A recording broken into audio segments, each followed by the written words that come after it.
Hello साथियों, आप सभी का हमारे यूट्यूब चैनल जीएस का तूफान में आप सभी साथियों का स्वागत है। मैं आशा करता हूं कि आप जहां भी हों अच्छे हों और स्वस्थ हों।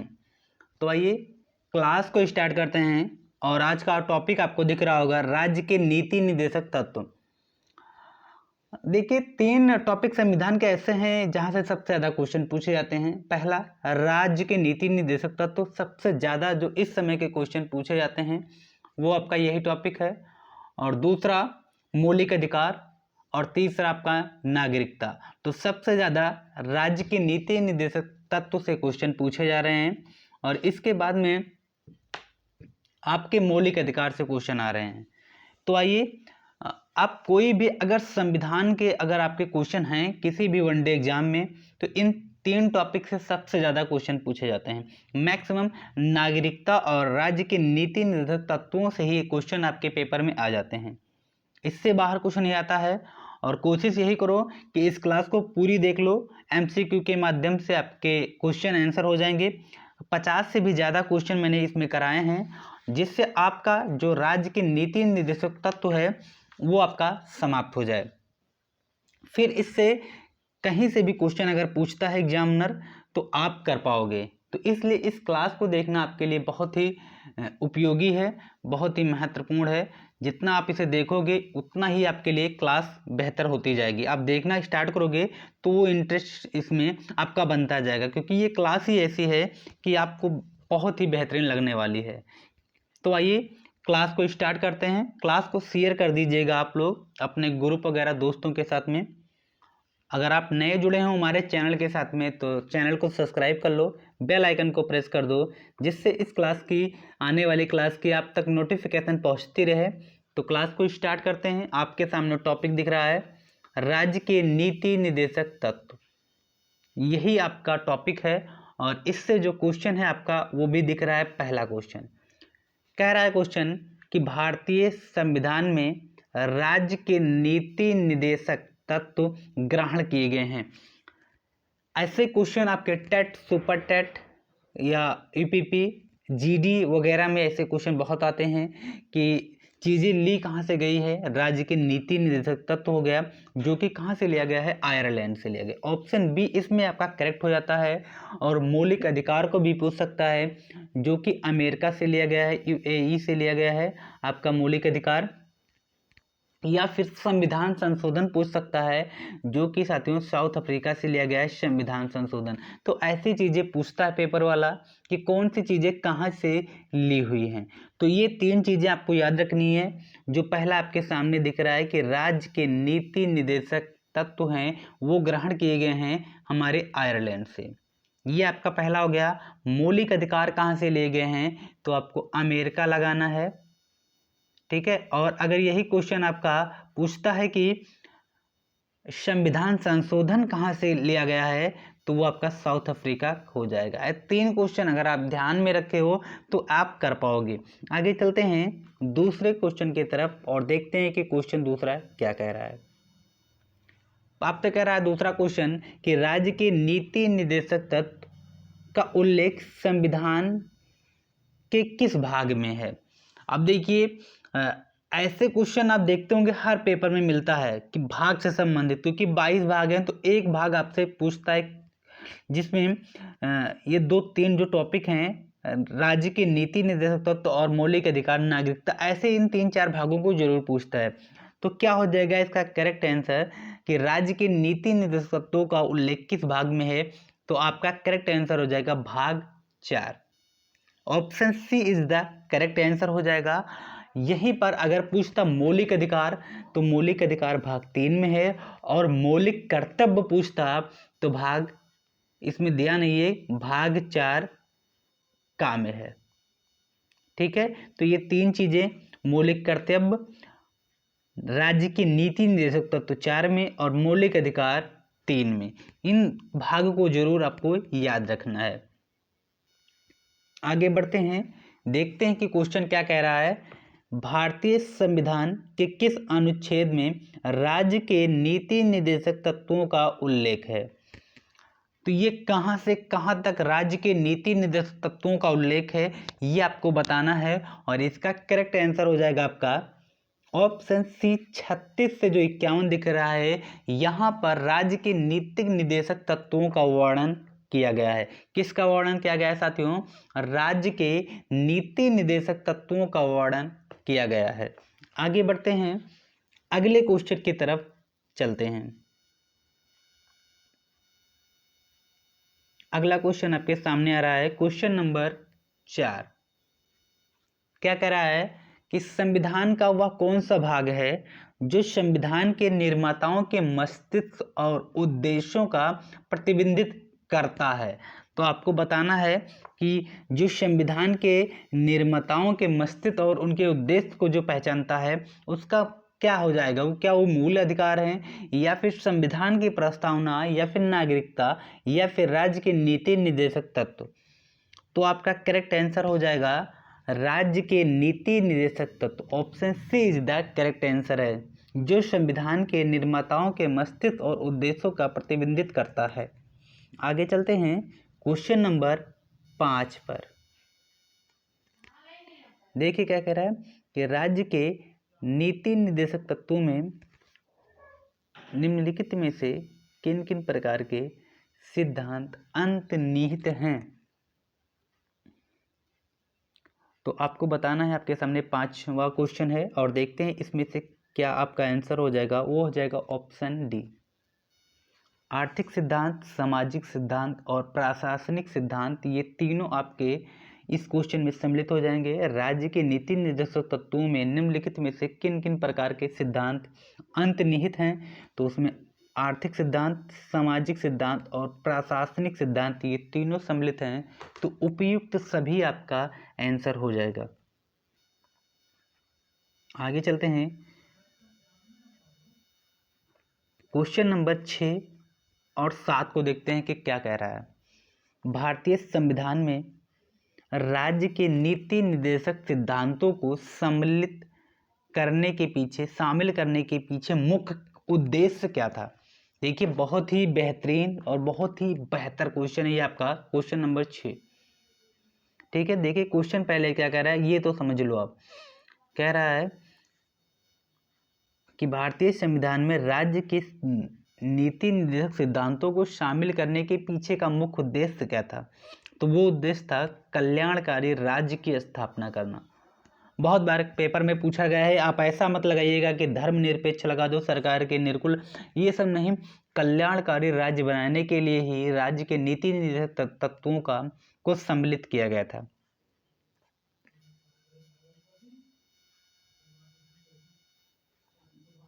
आगे देखते हैं 7वां नंबर क्वेश्चन क्या कह रहा है कि संविधान में राज्य के नीति निर्देशक तत्वों को शामिल करने के पीछे का उद्देश्य क्या है? ये आपने कर चुका है कि जो संविधान के राज्य के नीति निर्देशक तत्वों को शामिल करने का पीछे का उद्देश्य क्या है? तो आपको इसका आंसर बताना होगा सामाजिक आर्थिक लोकतंत्र की स्थापना। ऑप्शन सी ही इज द करेक्ट आंसर हो जाएगा। आगे चलते हैं 8वें क्वेश्चन की तरफ। 8वां क्वेश्चन क्या कह रहा है, निम्नलिखित में से किसने नीति निर्देशक सिद्धांतों को बैंक की सुविधा अनुसार दे उत्तर दिनांकित चेक कहा? तो ये किसके द्वारा कहा गया था? ऑप्शन डी हो जाएगा के.टी. शाह।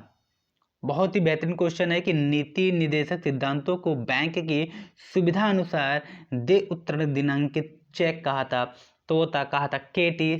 शाह ने। एसएससी 2015 में भी ये क्वेश्चन पूछा गया है।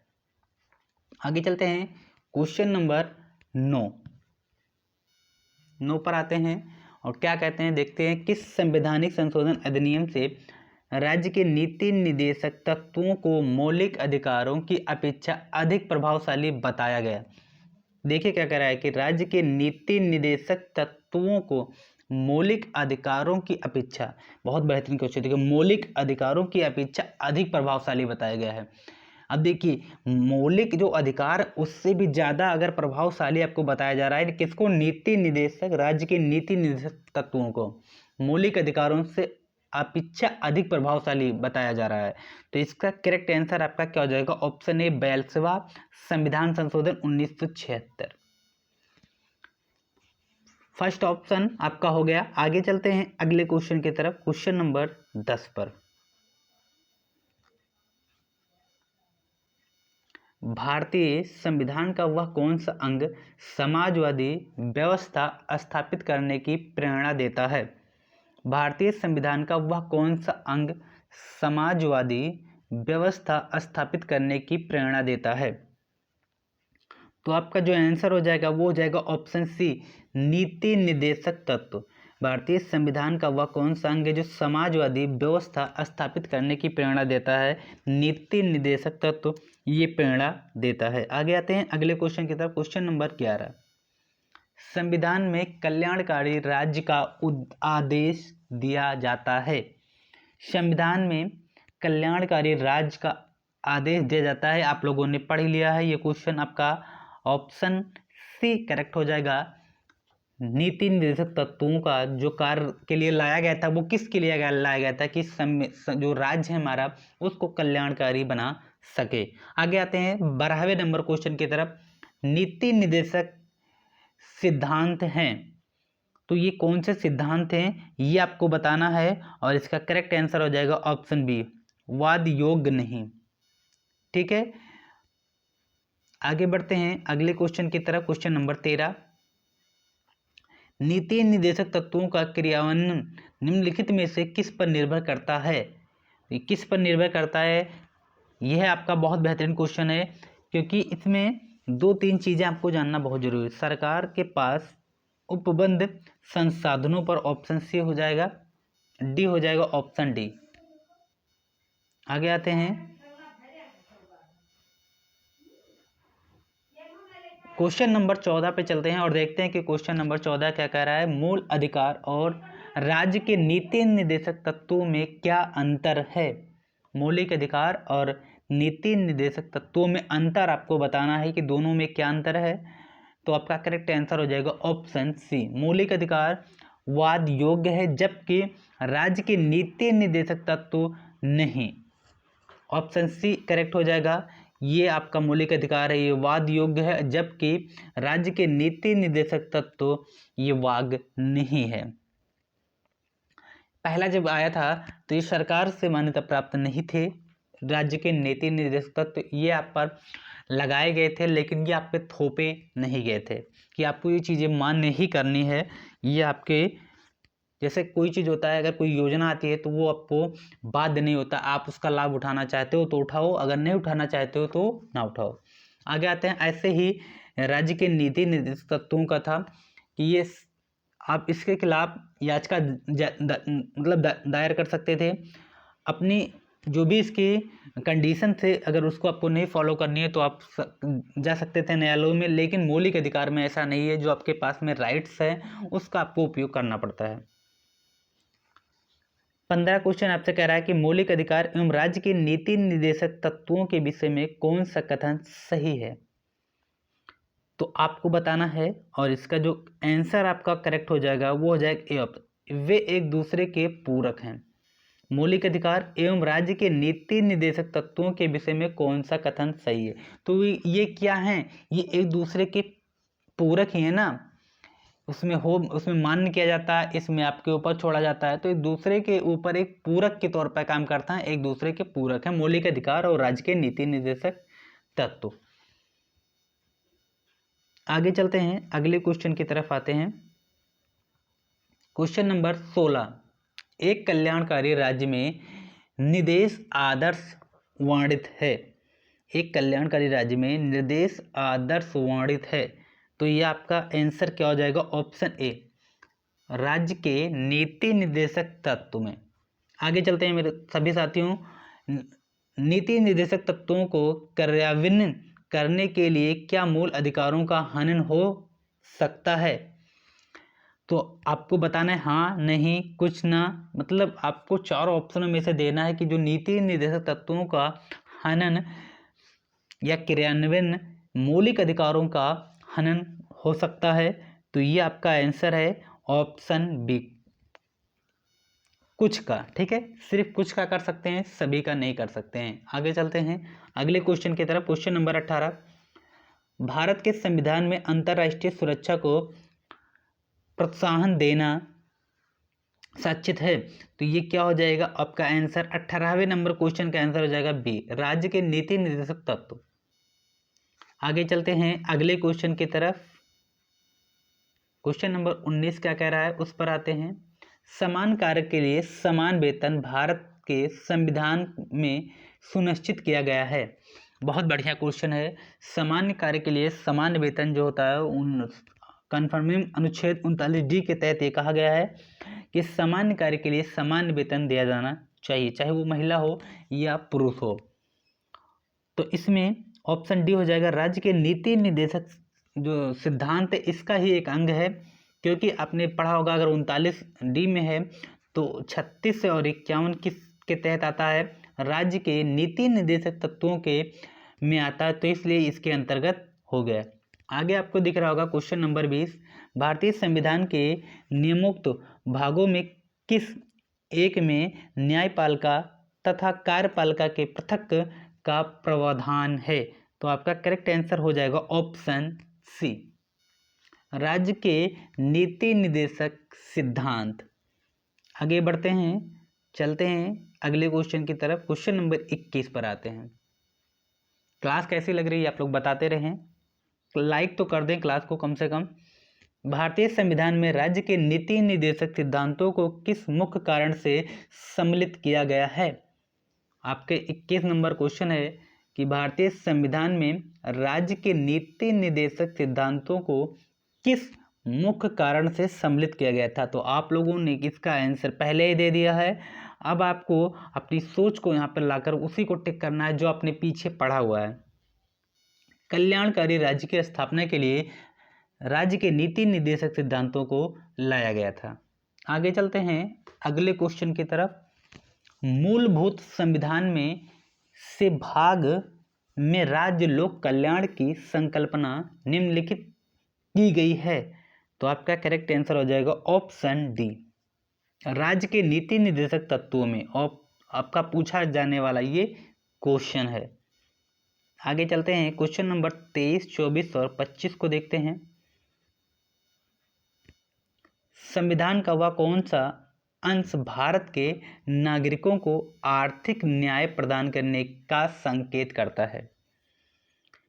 संविधान का वह कौन सा अंश भारत को नागरिकों को आर्थिक न्याय प्रदान करने का संकेत करता है? तो आर्थिक न्याय जो प्रदान करने का संकेत करता है वो करता है राज्य के नीति निर्देशक तत्व। Option A is the correct answer हो जाता है। आगे आते हैं क्वेश्चन नंबर 24 को देखते हैं।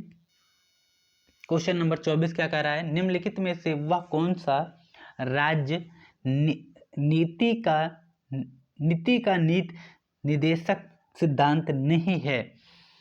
तो आपका ऑप्शन जो हो जाएगा वो हो जाएगा डी, निजी संपत्ति से जो है वही आपका नहीं है इसमें। आगे आते हैं क्वेश्चन नंबर 25 पर चलते हैं। कहता है कि राज्य के नीति निर्देशक तत्वों में क्या सम्मिलित है जो मौलिक अधिकारों में नहीं है? अब देखिए इसमें क्या चीज़ें सम्मिलित की गई हैं राज्य के नीति निर्देशक तत्वों में जो मौलिक अधिकार में सम्मिलित नहीं की गई हैं, यही आपका क्वेश्चन है। और इसमें आपका करेक्ट आंसर हो जाएगा ऑप्शन डी, कुटीर उद्योग को प्रोत्साहन। ठीक है, छोटे उद्योगों को प्रोत्साहन। आगे बढ़ते हैं अगले क्वेश्चन की तरफ, चलते हैं क्वेश्चन नंबर 26। राज्य के नीति निर्देशक तत्व नहीं हैं, तो यही आपको बताना है कि राज्य के नीति निर्देशक तत्व नहीं है। तो इसका करेक्ट आंसर क्या हो जाएगा?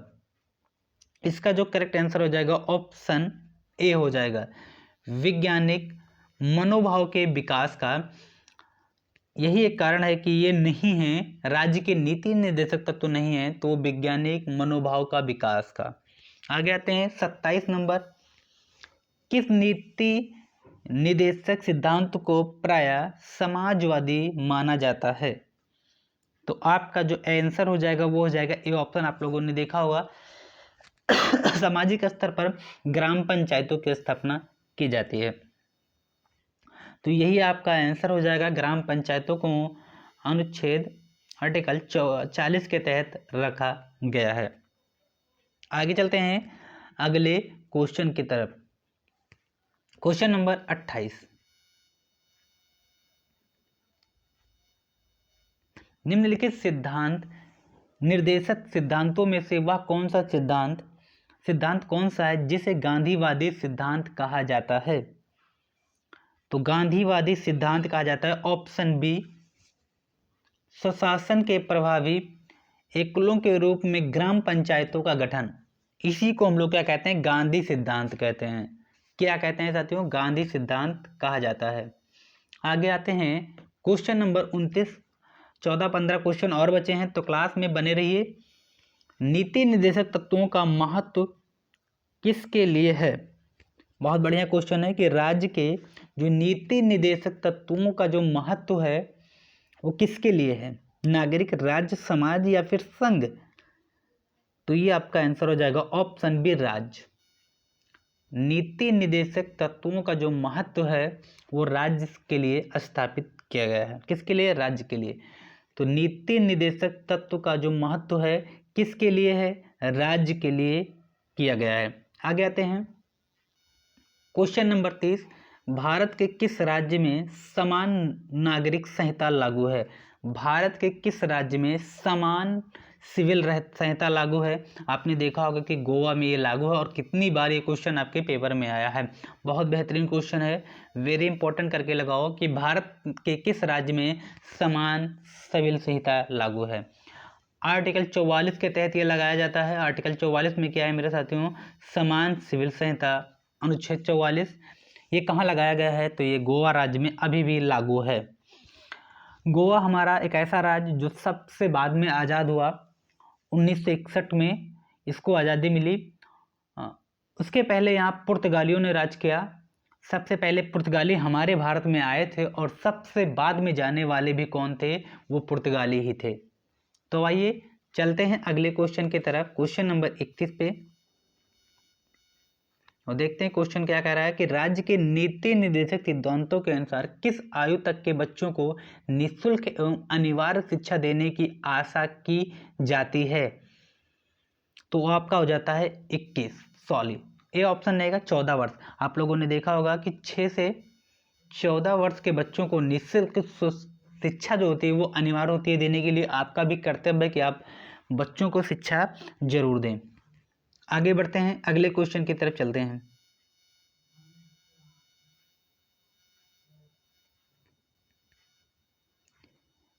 राज्य के नीति निर्देशक सिद्धांतों किस प्रकार मौलिक अधिकारों से भिन्न है? ये आप लोगों ने देखा ही होगा कि किस प्रकार वो भिन्न है। ऑप्शन सी हो जाएगा।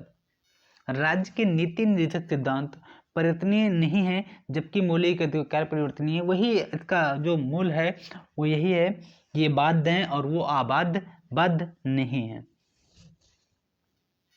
33 में आते हैं, भारतीय संविधान के कौन से संशोधन अधिनियम द्वारा टकराव की दशा में राज्य के नीति निर्देशक तत्वों को मूल अधिकारों पर वरीयता प्रदान की गई है?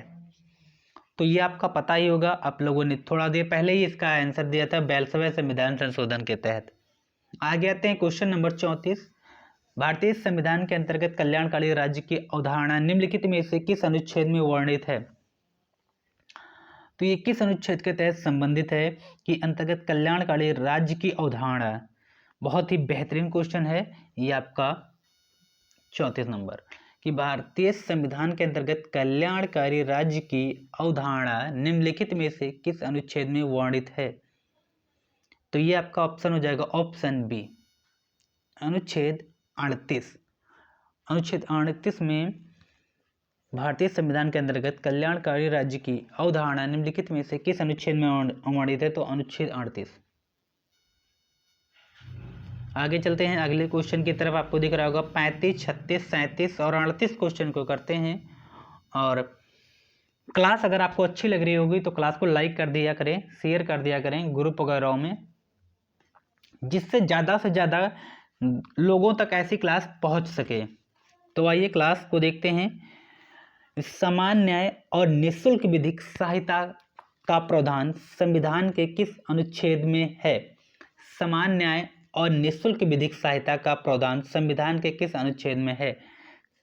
समान न्याय और निःशुल्क विधिक सहायता ये किस अनुच्छेद के तहत रखे गए हैं? तो आपका हो जाएगा 39A।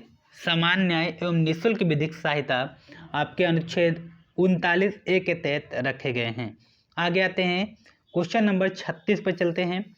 भारतीय संविधान के निम्नलिखित अनुच्छेदों में से कौन सा अनुच्छेद राज्य सरकारों को ग्राम पंचायतों को गठित करने का निर्देश देती है? भारतीय संविधान में के निम्नलिखित अनुच्छेदों में कौन सा अनुच्छेद राज्य सरकार को ग्राम पंचायतों को गठित करने का निर्देश देती है? तो पहला क्वेश्चन कि जो हमारी ग्राम पंचायतें बनती हैं वो किसके अंतर्गत बनती हैं? राज्य सरकार के अंतर्गत बनती है। ये इसका निर्देश किस अनुच्छेद के तहत देता है? ये आपका दूसरा क्वेश्चन हो गया, ऑप्शन बी, अनुच्छेद 40। मैंने बताया था पीछे कि पंचायती राज किस अनुच्छेद से संबंधित है? अनुच्छेद 40।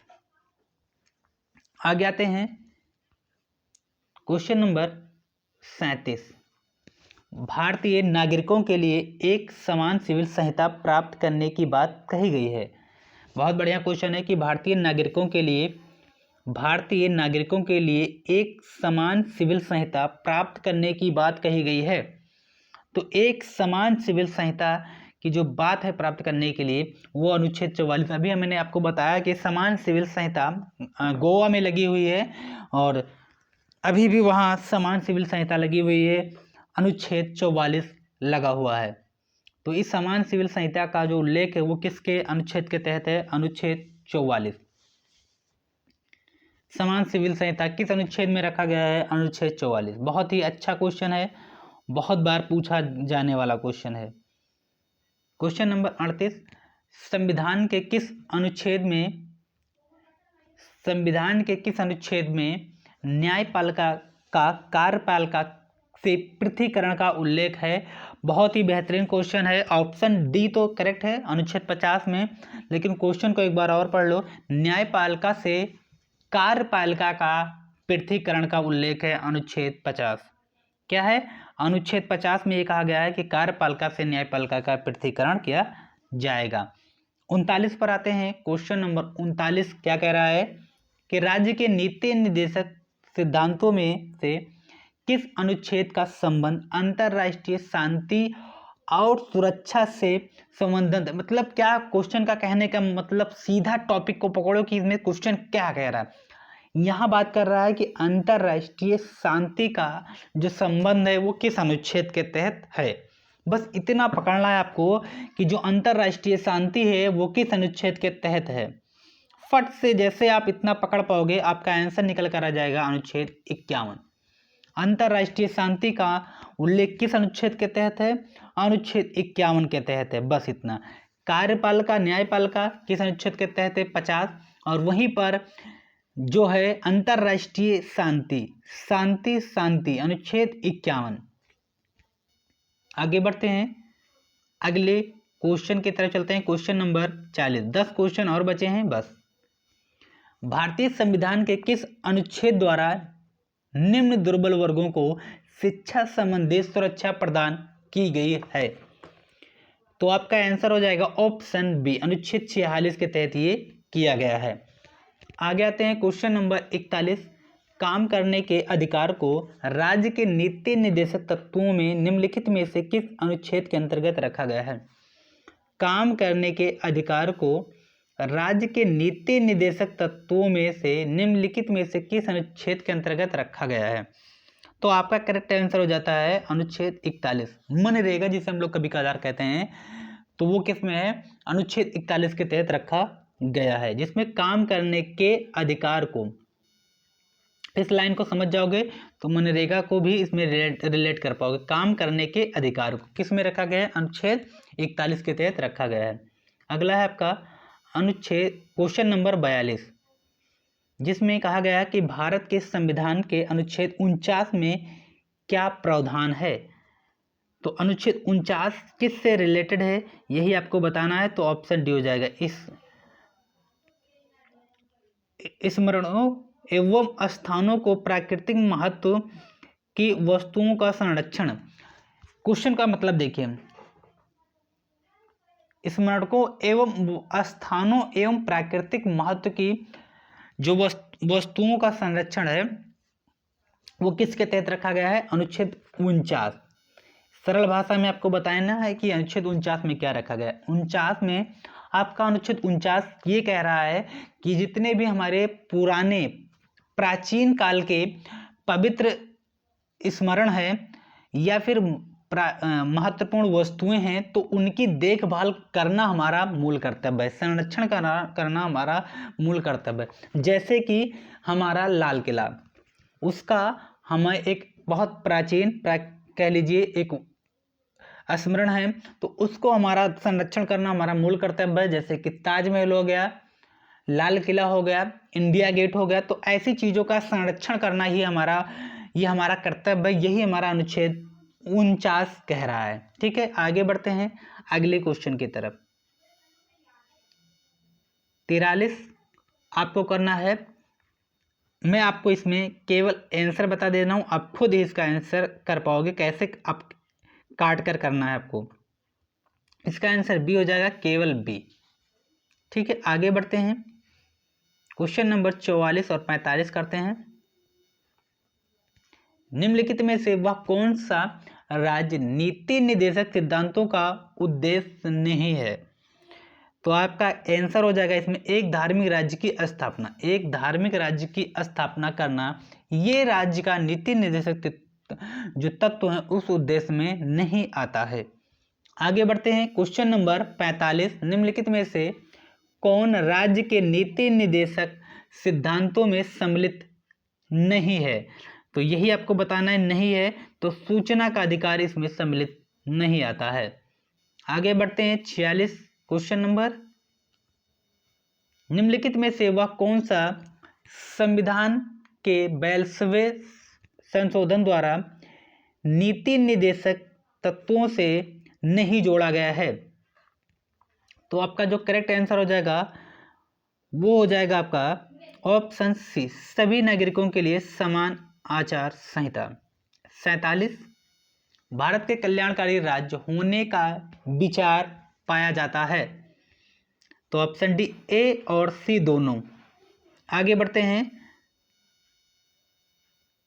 48 को हटाते हैं। राज्य के नीति निर्देशक तत्व सहज अध्यक्ष के लिए निम्नलिखित में से कौन सा भागों में विभाजित किया गया? ये भी बेहतरीन नहीं है। 49 ये क्वेश्चन आपका अच्छा है, यही करा देते हैं अंतिम क्वेश्चन के लिए, क्योंकि इसमें आपको बहुत सारे क्वेश्चन कवर हो जाएंगे। अनुच्छेद 40, 41, 44 और 48, और इससे आपका एक नंबर पक्का हो जाएगा। अगर ये चार क्वेश्चन अगर आप चार अनुच्छेद जानते हैं तो आप एक नंबर हमेशा कंफर्म करके आओगे। हर वनडे एग्जाम में हर जगह ये चार, इस समय तो इस चारों अनुच्छेद घूम रहे हैं, हर पेपर में टपक रहे हैं ये चारों अनुच्छेद। तो इन अगर आप यही चारों अनुच्छेद केवल याद करोगे तो आप एक नंबर हर पेपर में करके आओगे। पहला क्या है? अनुच्छेद 40 में क्या कहा गया है? ग्राम पंचायत। देखिए बहुत बार पूछा गया, ग्राम पंचायत का गठन किसके अनुच्छेद के तहत है? अनुच्छेद 40 के तहत है। अगला 41 में क्या रखा गया है? 41 में रखा गया है काम करने का अधिकार। अभी आप लोगों ने पीछे ही पढ़ के आए हैं 41, ये सही है आपका। काम करने का जो अधिकार है अनुच्छेद 41। 44 में क्या है? समान सिविल संहिता। और 48 में क्या रखा गया है? कृषि एवं पशुपालन। तो यही आपका जो है वो करेक्ट हो जाएगा, और इसमें चारों चीजें करेक्ट लिखी हुई है, मतलब ए ऑप्शन आपका करेक्ट हो जाएगा। तो ये चारों अनुच्छेद जरूर याद कर लो, बैठकर समझकर इसको याद कर लो कि ग्राम पंचायत 40, काम करने का जो अधिकार है वो है 41, और ये सबसे ज्यादा इंपॉर्टेंट है सी वाला, समान सिविल संहिता अनुच्छेद 44। और 48 में ये कहा गया है कि कृषि एवं पशुपालन हम लोग कर सकते हैं। ये आपका है अनुच्छेद 48।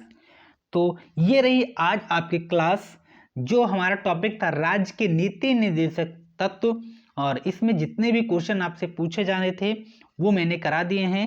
जैसे भी क्वेश्चन आएंगे आप कर पाओगे। तो क्लास कैसी लग रही है आप लोग बताइएगा, और फिर हम आपको मिलेंगे अगले टॉपिक के साथ में अगली वीडियो में। तब तक आप इस क्वेश्चनों को, इस अनुच्छेदों को जरूर याद कर लीजिए, इससे आपको निश्चित फायदा होने वाला है हर पेपरों में। तो क्लास को शेयर कर दें, ग्रुप वगैरह में भेज दें, और ज़्यादा से ज़्यादा बच्चों तक इस क्लास को पहुंचाएं।